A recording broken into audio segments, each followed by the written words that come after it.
Ok, asalaamaaleykum ñu ngi fas yéene waat dellu si ak yéen ci ñaareelu vidéo bi moom nag ñaareelu vidéo la waaye def nañ ci ñeent yu bokkul benn bu ne ñu def ko ci benn jëm bu dee situation bi laaj na ko bu dee gàllankoor nañ sama candidature ki ñu war a tànn ci candidat génnul ci ñeent yooyu waxoon nañ leen ci vidéo bu njëkk bi lan mooy stratégie bi ak naka lañ ko fas yéene doxalee buñ ci tollee bu ngeen dégloo vidéo bi di ngeen dafay fekk lañu xalaatoon am na mooy ñoom seen plan bi ñu laloon te plan bi jubluwuñ ci dul liquider Ousmane Sonko liquider Pastef fexe ba candidature Ousmane Sonko du musa am fexe ba li ko war a téye muy Pastef dootu fi nekk waaye it fexe ba kenn koo xam ne bokk nga ci Pastef wala jege nga Pastef doo nekk candidat moo waxoon leen fan lañu bëggoon a jaar ba loolu ñu lal ñoom ñu lalli ko loolu waxoon naa leen ko ci premier vidéo bi kon vidéo bii bu ngeen ko dégloo rek mooy laa ñëw dégg ne fa la ñu bëgg a jëm te ñaan yàlla mu wañ a mu gën a am war a tax nag ñu defarwaat xoolaat suñu stratégie vidéo bi ma lay fas yéene ci waxtaan ak yéen ci tànneef waxoon naa leen ni danañu fexe ba jàllale lu ëpp benn candidat man mii sax sama candidature bu jàllee du tee nañu fexe ba jàllale yeneen candidature dañu fexe ba déposer yeneen candidature fexe ba ci candidature yooyu moo am yu raw bu gannaaw loolu nag dañ dellu si tànn gi ma fàttali ne li ma waxoon mooy tànneef gi ñaar la imma ma tànn proposé kenn ne kii mooy candidat bi ñeneen ñëpp daal di bàyyi seen candidature ñëw jàpp ci gannaaw ñu def ci élection yi gañe ko ci kàttanu yàlla wala bokk ma tànn kenn ne kii mooy candidat bi waaye bu fekkee bu doon fekk na ci jamono jooju yàlla jàllale lu ëpp benn ci suñuy candidature ñeneen ñi ma bañ leen wax ñu bàyyi seen candidature dañuy maintenir seen candidature mais day doon candidature boo xam ne day dooleel candidature principale bi ci ban anam mooy ñun ñëpp dañuy bokk benn programme muy programme bi nga xam ne moom la ñu tënk liggéey ci depuis ay at présenté woon ko Sénégalais yi 2019 gën koo toggaat nag defaraat ko muy programme Sonko président ñu bokk ñaareel bi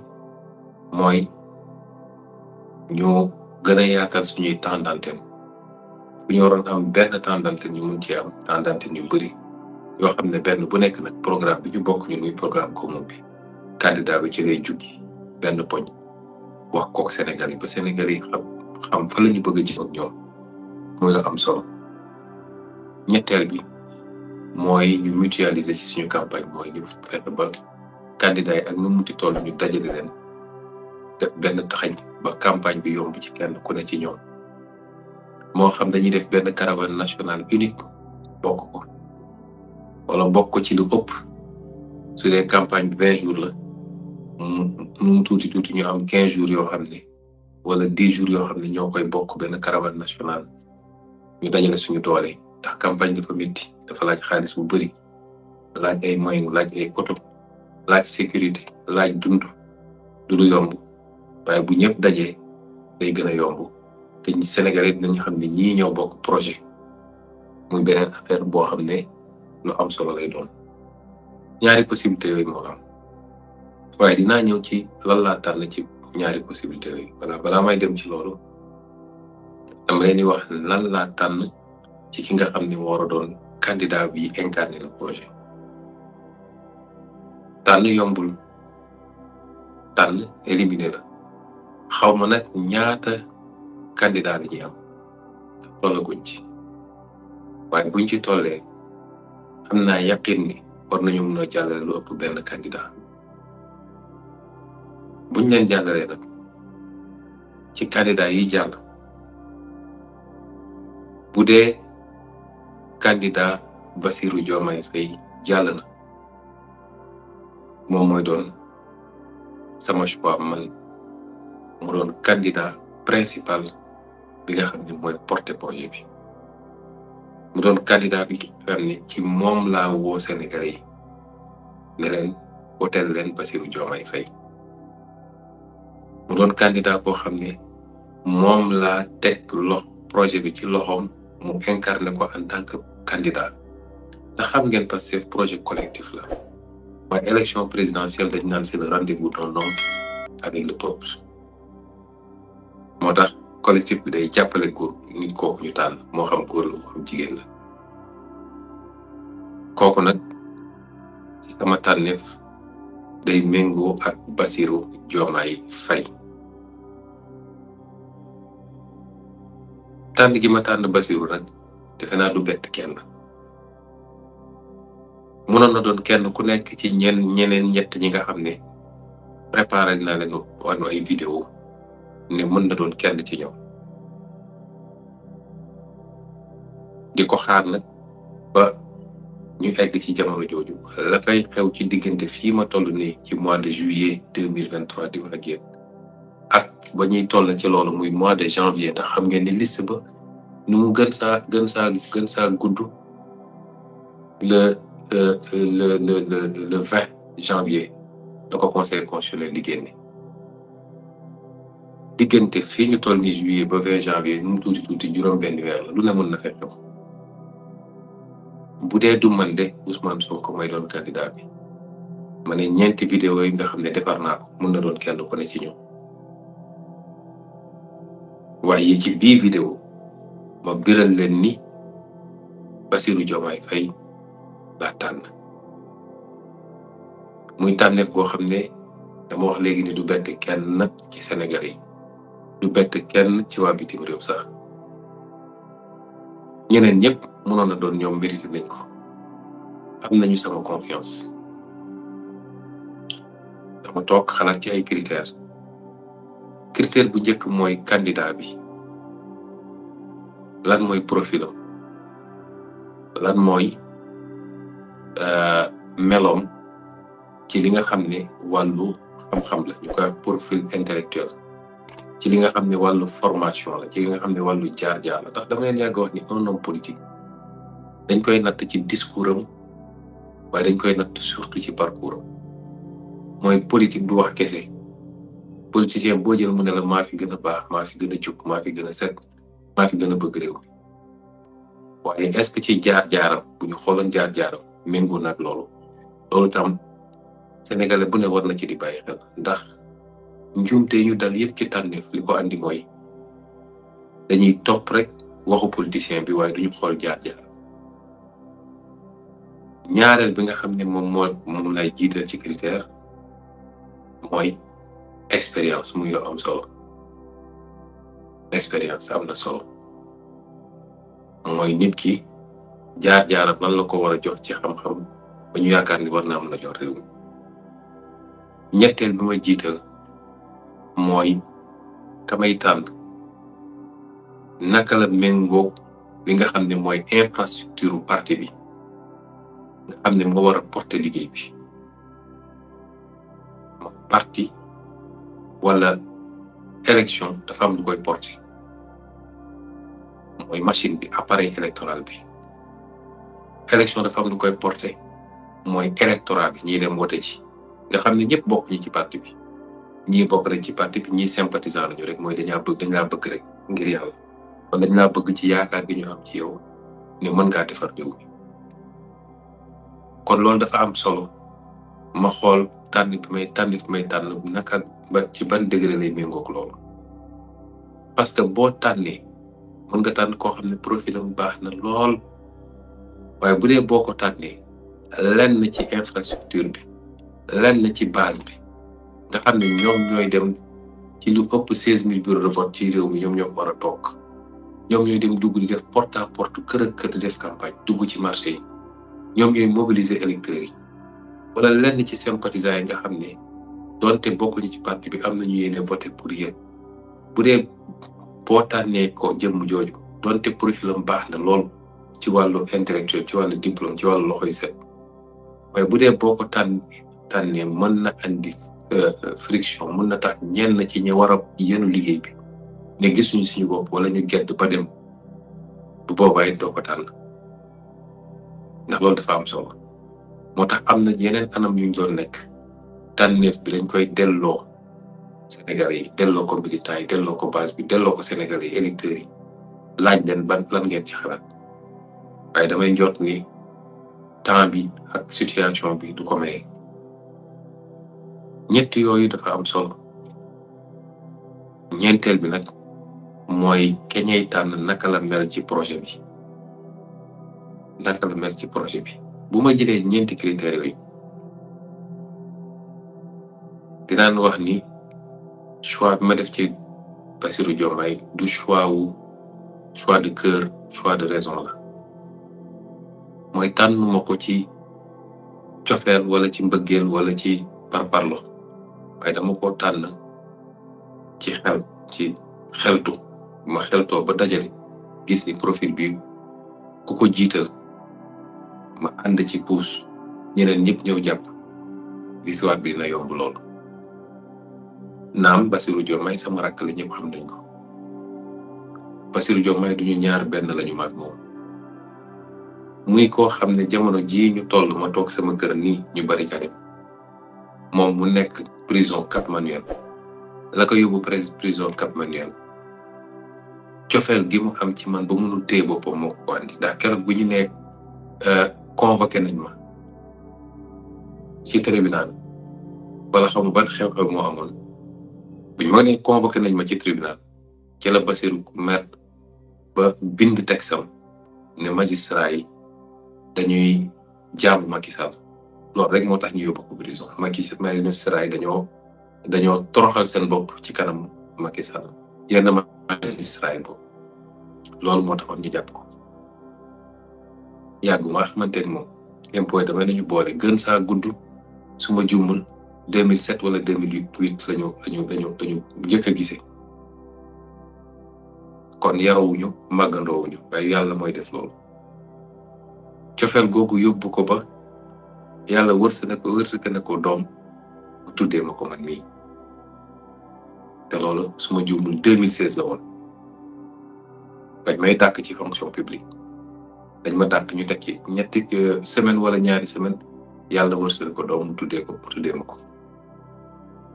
kon kooku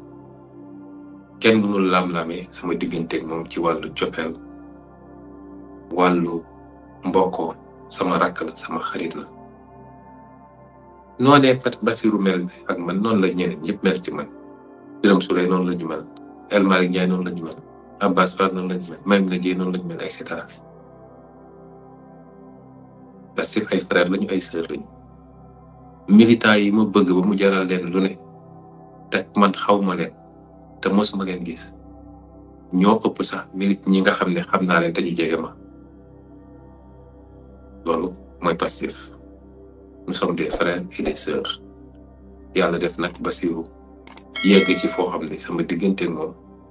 du loo xam ne dañ koy laam-laam ba mu dugg ba ci suñuy famille jaxasoo waaye ànd ak loolu yëpp nag Bassirou tànnuma ko ngir loolu de tànnuma ko ngir suñu amitié tànnuma ko ngir li nga xam ne dox na suñu diggante déedéet man du ma politiquer noonu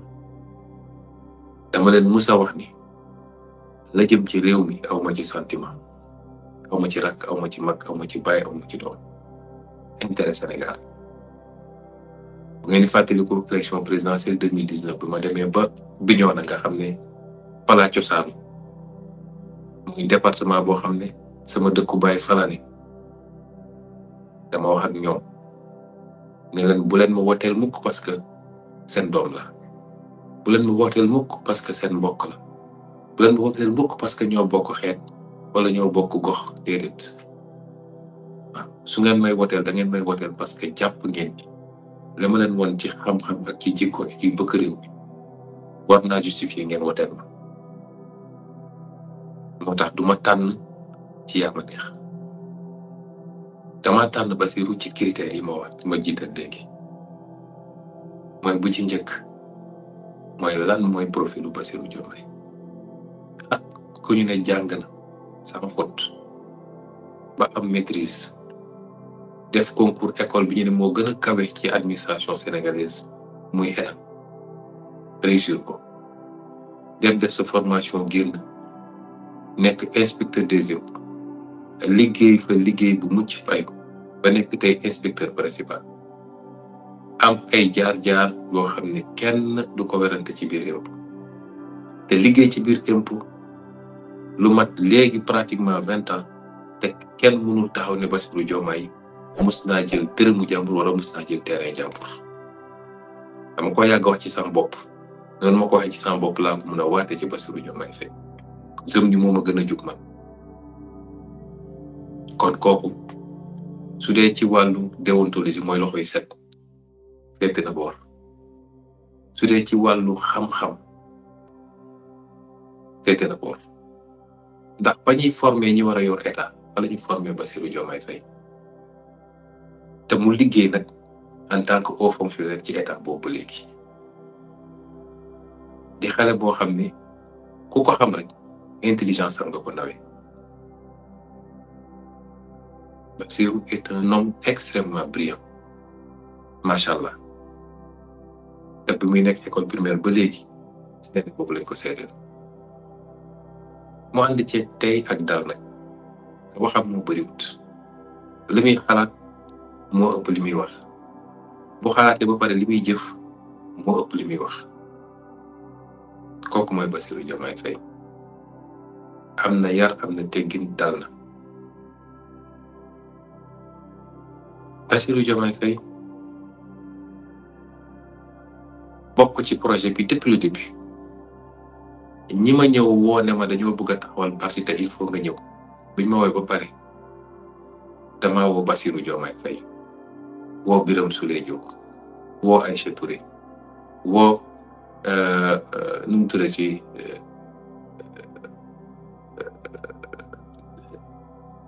comment ça s'appelle encore Jamil Sané seen moom bokk na ci ñi ma jël si man ñoom ñoo sumb parti bi dëgg-dëgg ma woo ñële ñu ñëw ne ma su dee yow dinañu bokk ndax fas yéene wu ñu woon def politique ci suñu dund bés boobu ba keroog bi ñuy def assemblée générale ba taxawal parti bi Bassirou Diomaye mi ngi ci projet bi ñu dénk ko fi mouvement des cadres ba programme bi may wax Bassirou Diomaye moo coordonné bi ñuy bind programme bi ñuy wax moo ko bind ànd ak cadre parti bi ñu dénk ko fi diaspora bi mu boole ko cumulé ko ak mouvement des cadres boo laajee waa diaspora bi kuy Bassirou Diomaye Faye dara nga ko wax it ba fan yële passé wala ay weer ci gannaaw ñu gis ni parti bi jar naa defaraat jar naa réorganiser waat ma jël li nga xam ne mooy xolu parti bi li nga xam ne mooy coordonner activité parti bi moo téye parti bi ndax Pastef ni mu bindoo man dama leen ne ba ñuy def parti bi dama leen ne man du ma doon président boo xam ne day téye parti di gérer section yi di gérer coordination yi man bëgguma loolu kon nañu ut loo xam ne mooy gérer loolu poste secrétaire général Pastef kooku moo xam parti bi moo yor parti bi mooy coordonner ak département yi mooy coordonner ak commune yi mooy coordonner ak mouvement yi les femmes les jeunes les cadres les enseignants magi Pastef nitu daara yi mooy coordonner avec les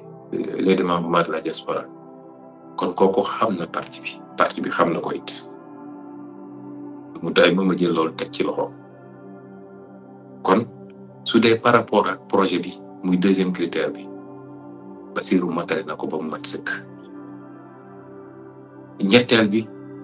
mooy par rapport ak expérience ndax bu ñuy wax expérience da ngay dégg nit ñi naan la kii homme d'état bu mag la ndax nekkoon na fi ministre nekkoon na fi directeur général nekkoon na fi ministre d'état nekkoon na fi mais loolu ça ne veut rien dire état Donald Trump musul nekk ministre musul nekk premier ministre musul nekk secrétaire d'état keneen ak keneen ak keneen président yu bëri musuñoo jaar foofu waaye expérience bi ñu gën a intéressé ñun mooy est-ce que xam nga état nu muy fonctionner loolu Bassirou Diomaye xam na ko ndax moom la jàng loolu rek la jàng est-ce que am nga xam-xam loolu kenn weranteetu ko yàgg ngeen toog di seetaan Bassirou Diomaye est-ce que say loxo set na kenn weranteetu ko est-ce que tey buñ la newoon état ngi nii suba nga démarrer peut-être minute bi sax mun naa Bassirou Diomaye dina démarrer waaye li gën a neex mooy Pastef projet la Pastef du mbirum benn nit moo tax équipe la ñuy demee dañuy demee équipe kon ma jàpp ni expérience bi ñu soxla pour mun a yor réew Bassirou Diomaye yor na ko mat sëkk Senghor biñ koy jox réew mu musul woon yor réew Abdoulaye Wade biñ koy jox réew ñaari yoon la dugg ci gouvernement def fa quelques weer génnaat waaye musul woon yor réew sooy xool président adduna bi néew na koo xam ne nekkoon nga ci appareil d'état bi c'est-à-dire en tant que ministre wala gouvernement gi demee ñu bëri musuñoo jaar foofu te ñi gën ci président yi nag mooy ñoo nga xam ne jotuñu leen formaté ci système bi ba yàq leen léeg-léeg li ci ëpp ñi gën ci président yi mooy ñooñu kon dangay gis wax ji day bëri waaw diw am na expérience nit yàgg na ci gouvernement lan la fa am ci expérience randal alal réew mi complot jaay réew mi waa bitim réew ñun dañoo soxla lu bees lu yees lu ànd ak xam-xam ànd ak fit parce que réforme yi ñu war a def ci réew mi dafa laaj fit jëlaat suñu bopp moomaat suñu bopp dafa laaj fit waaye dafa laaj aussi xam-xam mais dafa laaj loxo yu set dafa laaj koo xam ne amul fenn fu la gaay mën a téye ba di la xuj te loolu lépp daje na ci Bassirou Diomaye muy lu ma leer du lu may lam-lame kon critères yi ma daje yi ñu dajale yëpp boo ko dajale ma nga ci Bassirou ñeenteelu critère muy bu mujjee mooy choix bi ni mu gën a yomba expliquer ni mu gën a yomba layalee rek la gëne choix bi nga xam ne jarul lay yu bëri mooy choix bi gën bu dee da nga war a choisir ba pare war a expliquer lu bëri war a convaincre nit ñi li tax ma tànn bi li tax et cetera te ñu nga xam ne dañuy jege élection ndax vidéo bi may def du génn lu dul liste définitive bi génn na ba pare la ñuy dox suñu diggante ak élection bi na gàttaay boo xam ne boo ci bëggee nekk di convaincre nit ñi wala nit ñi tasaaroo nga war leen dajalewaat di andi dina xaw a métti te loolu gaw ma ni li nga xam ne mooy porter mbir mi ci infrastructure u Pastef suñu nee tànn nañu Bassirou Diomaye dina jaar ay lay ak ay wax yu bëri waaye dama gëm sax ni li Sénégalais yépp la nga xam ne tey ñëpp a bëgg changement te yaakaare ko jaarale ci ñun boo nee tànn naa Bassirou Diomaye dina ci am kenn koo xam ne dina ne incohérence am na ci du ci am kenn koo xam ne di nga obligé demaat di ko expliquer pourquoi kon loolu yëpp daje na gëm naa ni su ma tànnee Bassirou li nga xam ne moo porté li ñuy def nii ndax ku ñu àndal rek da ngaa ñëw jàpp ci liggéey bi yokk ci li nga andi waaye ñun ñëpp xam nañ ni te loolu yàllaa ko tudd nee naa leen duñ suñu mérite lay base bi dëgg mooy Pastef ak infrastructure ndax moo tax loolu il faut ma sédd ko ci choix bi naam te ñu ma tànn ne leen buñ ci tollee dem leen uti fiche am na ci ñoo xam ne tey am nañu profil bu mucc ayib ci wàllu intellectuel ci wàllu jaar-jaar ci wàllu expérience ci wàllu léeg-léeg lii du choix boo xam ne dama koo jël ci parparloo rek wala kii moo ma neex bañ jëm nag bu soobee yàlla dañ ci yegg am na ci loo xam ne waxtaan naa ci ak yenn ñi nga xam ne bëggoon naa ñu dem jëli fiche wax leen bu ñu demee ba étape bu nekk lan lay méngoon ba bu ñu demee ba yàlla may ñu gañe am na loo xam ne du waxu mbedd duma ko wax fii mais na ngeen xam ni lépp lu ñu organiser la ba pare te di ngeen gis ci weer yi ñëw di ngeen xam ni lépp matuñu nag waaye pratiquement lépp ay organiser nañ ko ba pare lu nekk ñu teg ko ci temps moo tax su ma leen ne même gannaaw bu ñu gañee ba pare organiser nañ ko ba pare te bu soobee yàlla dina léppay baax ngeen war maa gëm kon tànneef bi loolu la may ñaan nag xaw ma yan candidat ñooy jàll de mais beneen candidat bu jàll maa ngi lay ñaan nga nangu choix bi d'abord ba pare jëmmal ko wax ak sénégalais yi won leen ni nangu nga choix bi ànd nga ci à 100% te dañ ci dem ba jeex parce que wax naa ko ci première vidéo Pastef du projet wu nit du projet wu mën a sudul man rek ma xëpp ci suuf bu dul man rek mer na xam naa sax ñi ma tànn ñëpp nag ne nañu dem wuti fiche nañu dem déposer xam naa ni kenn melu ci noonu waaye nag dañuy fàttalante rek ndax fàttali baax na te seytaane dafa gaaw fëkk nit may fàttali rek man def naa sacrifice bu ne jël naa sama jëmm sacrifier ko sacrifier liggéey sacrifier sama liberté sacrifier sama famille sacrifier lépp bu dee nag sacrifier naa loolu yëpp teewul bu dee intérêt général ak intérêt Sénégal taxaw na ma ne man mun naa effacer wu pour ñeneen ñu dem kon waxu kenn warul xalaate neneen kenn amul droit xalaate neneen may ñaan ñëpp nag ñu jëmbal loolu waaye waxoon naa leen ci première vidéo bi rek nii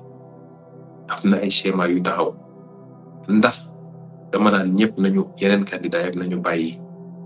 mu des benn candidat wala dañuy bàyyi yeneen candidat yi ñu jàppale candidat boobu Bassirou Diomaye jamono ji ñuy wax ni ma nga kap man yoon tëdd ndax bi fii boobu dinañ ko ba xaw ma ndax dinañ ko bàyyi mu def campagne bu dee ma nga fa ci ba jamono jooju xaw ma ci yoon dañ ko war a bàyyi bu dee jamono ji egg nañ foofu te man tere nañ ma nekk candidat te moom ñu désigné dañ ko war a bàyyi au nom du principe de l'égalité des candidats mooy état dafa war a tolloo les candidats yëpp d'autant que nag Bassirou fi ñu toll nii amul dara luñ ko condamné détention provisoire la jaay doole mandat de dépôt détention provisoire àtte wuñu ko condamné wuñu kooku loo koy téye su ñu demee ba conseil constitutionnel ni kii mat naa jiite réew mi war naa mën a nekk candidat kooku état amatul droit jàpp ko dañ ko war a bàyyi mu dem defi campagne waaye li ma doon wax mooy yeneen candidat yi la ma bëgg ci ñoom la may proposé boobu pour le reste nit ñi nag mën nañu daje waxtaan xool ndax bëgg nañ ko defee neneen waaye su ma sañoon yeneen candidat yi dee ëpp ñu ñeent c'est-à-dire bu dee li ñu am ci candidat yëpp matul 5 bu dee soo génnee Bassirou mi ma tànn yeneen ñi matuñu ñeent dama ñaan li ma jàpp man mooy dañu war a maintenir seen candidature ndax day yokk rek suñu capacité communication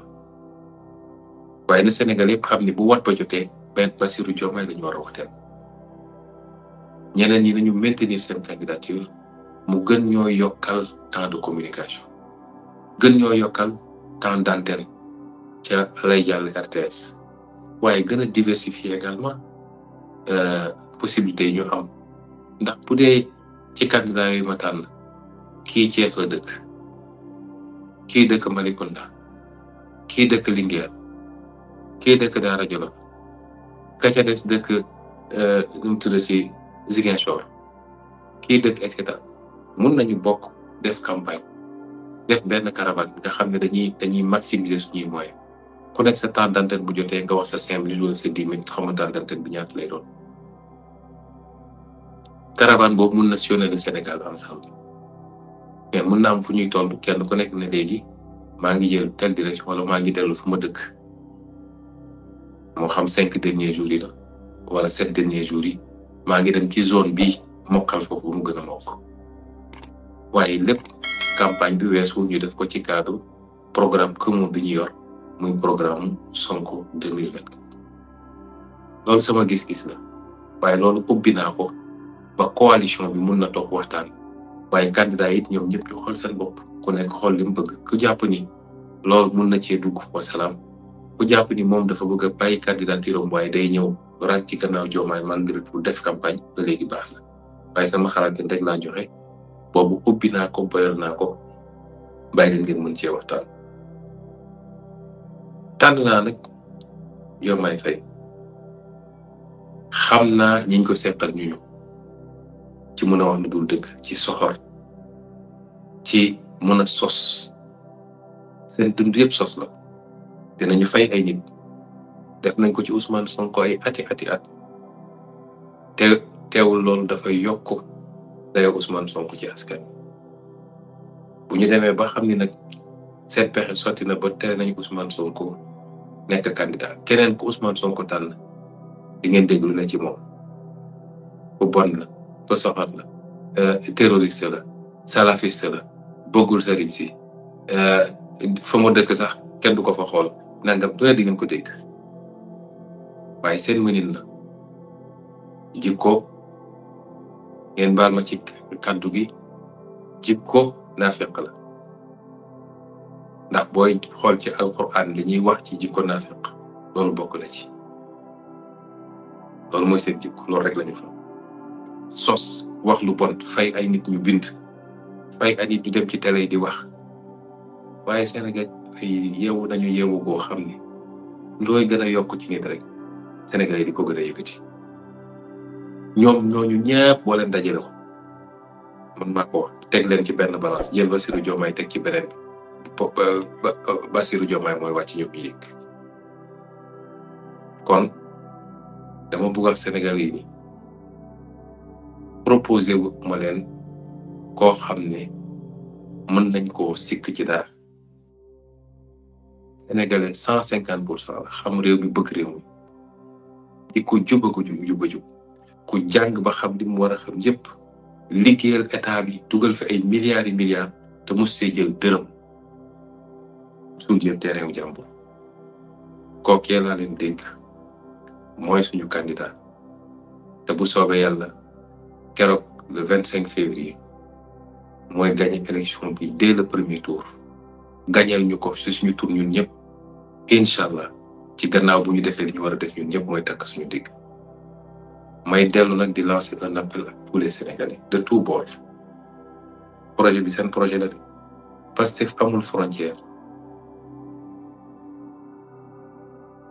nit mun na toog xalaat ni ñii de est-ce que su ma demee duñ ma daal est-ce que su ma demee am naa place ci projet bi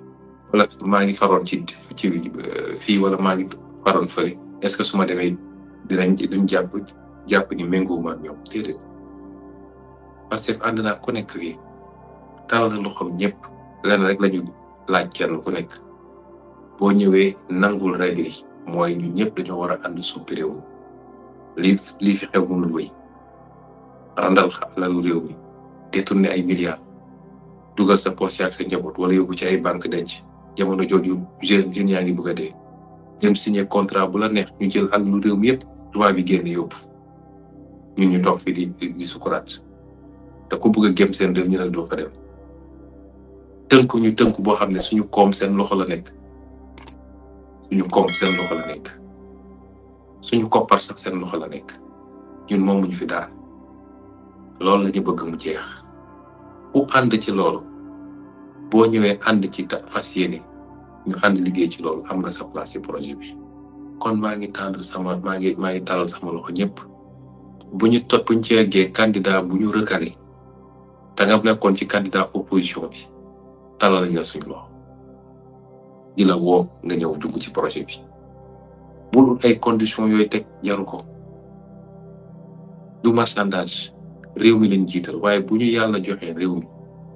kenn ku nekk ci na nga toll ak la nga war a mën a yor dañ la dénk nga liggéey waaye nga liggéey ngir yàlla rek ak liggéey ngir yërëm askan wi la nga ca war a am ci payoor di nga ko am te yem ca ba ca yokk dara la nga ca war a am ci payoor da nga ko am te bañ cee yokk dara loolu la ñu woo Sénégal yëpp amuñu ci barrière amuñu ci frontière intellectuel yi engagement dafa jot de réew mi ko laaj intellectuel Sénégal yi ndax dañoo am intellectuel yoo xam ne macha allah tabaraka te engagé nañu ci seen façon ndax lu xew ci réew mi dinañ joxe seen xalaat waaye dafa jot 2024 bi tournant la boo xam ne waruñu ko raté dafa jot ngeen gën a sóobu waa diaspora moom chapeau yéen moom su ñëpp meloon ni yéen heure bi kenn waxatuñ du ma leen wax dara les acteurs politiques la société civile ñëpp ñu ngi leen tàllal suñu loxo les mouvements citoyens ASC yi sax xewuñu 2024 dafa waroo doon loo xam ne sénégalais ñooy wane seen bopp woon àdduna bi yëpp nag nous sommes un peuple fier te xam nañ ñu bëgg xam nañ fi ñu bëgg a jëm te 2024 mooy doon suñu vraie indépendance le 25 février 2024 ci la suñu vraie indépendance yi démarré kon buñ ko raté ñu ngi leen di gërëm di leen sant di leen jaajëfal di ñaan yàlla mu yokk sutura ci réew mi yokk jàmm ci réew mi di ñaan yàlla vidéo bi yàlla buñ ko musa teg ba ngeen war ko déglu ndax buñ ko tegee rek mooy lañ ma yéegaloon ne ñoom ña nga ca loolu am na waaye bu amee duñu wàññi dara ndax ñun yàlla rek lañu gëm te réew mi rek lañu bëgg kon yàlla ñu yàlla jàppale leen def jàmm ci réew mi def ci progrès ak prospérité waaye yàlla du soppi ci mu réew du waa réew mi mën a soppi ci seen bopp alquran moo ko wax yàlla màndu na màndu boo xam ne laa yughayyiru du soppi ci mu réew loo xam ne waa réew ma ci boppam ñoom waroon nañ ko mën a soppil seen bopp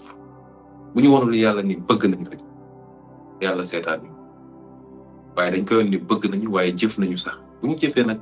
ba mbir mi sës bu mënatuñu ba ne mata nasrullah yàlla say ala inna nasrullahi qarib bu ñu demee ba mënatuñu ba ne kañ la yàlla di ñu wàllu yàlla doog ñu feeñu rek mais tant que defoo yàlla da lay seetaan jëf nag dafa jot Sénégal te jëf jooju ñu ngi ko war a mandargaal le 25 février bu soobee yàlla asalaamaaleykum wa rahmatulah wa barakatu